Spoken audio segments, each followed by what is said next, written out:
నమస్తే. Welcome to Andhra Prabha. నేను తేజస్వి. కడప నుంచే తేల్చుకోవాలని షర్మిల గట్టిగానే డిసైడ్ అయ్యారు.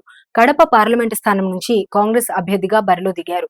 అటు పులివెందులలో సైతం సోదరుడికి చికాకు తెచ్చే ప్రయత్నాలు చేస్తున్నారు. ఏపీలో ఈసారి ఎన్నికలు ప్రకంపనలు సృష్టిస్తున్నాయి. గత ఎన్నికల కంటే భిన్నంగా జరుగుతున్నాయి. ముఖ్యంగా వైఎస్ కుటుంబంలో చీలిక వచ్చి సోదరుడు ఒకవైపు, చెల్లెలు మరోవైపు నిలుస్తూ పొలిటికల్ హీట్ పెంచుతున్నారు.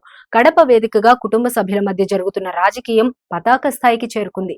సోదరుడితో విభేదించిన షర్మిలకు కాంగ్రెస్ పగ్గాలు దక్కాయి.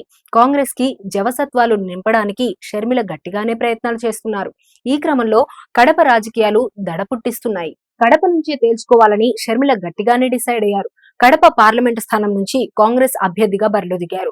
అటు పులివెందులలో సోదరుడికి చికాకు తెచ్చే ప్రయత్నాలు చేస్తున్నారు. అసలు ప్రచారమే అన్నది కనిపించని పులివెందులలో తన గెలుపు బాధ్యతను భార్య భారతికి అప్పగించారు సీఎం జగన్.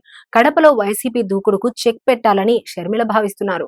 పులివెందులలో అన్నకు గట్టిగానే బదులిస్తున్నారు. దీంతో భారతి పులివెందులలో క్షణం తీరిక లేకుండా గడపాల్సి వస్తుంది. ఒకవైపు భారతి, మరోవైపు షర్మిల పోటీ పడి ప్రచారం చేస్తున్నారు.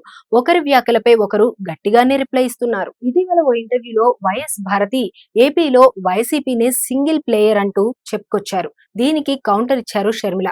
గొడ్డలితో వివేకానందరెడ్డిని నరికేసినట్టు మిగతా వాళ్ళను కూడా నరికేయండి, అప్పుడు మీరే సింగిల్ ప్లేయర్ అంటూ షర్మిల విరుచుకుపడ్డారు. అదే సమయంలో కడప వైసీపీ అభ్యర్థి అవినాష్ రెడ్డిపై తీవ్ర వ్యాఖ్యలు చేశారు షర్మిల. ఓటమితో అవినాష్ రెడ్డి ఊరు దాటేందుకు సిద్ధమయ్యారని విమర్శించారు. దీనికోసం పాస్పోర్ట్ కూడా సిద్ధం చేసుకున్నారని చెప్పుకొచ్చారు. మొత్తానికైతే ఒక వ్యూహం ప్రకారం వైఎస్ భారతితో పాటు అవినాష్ రెడ్డిపై విమర్శలతో దూసుకెళ్తున్నారు షర్మిల.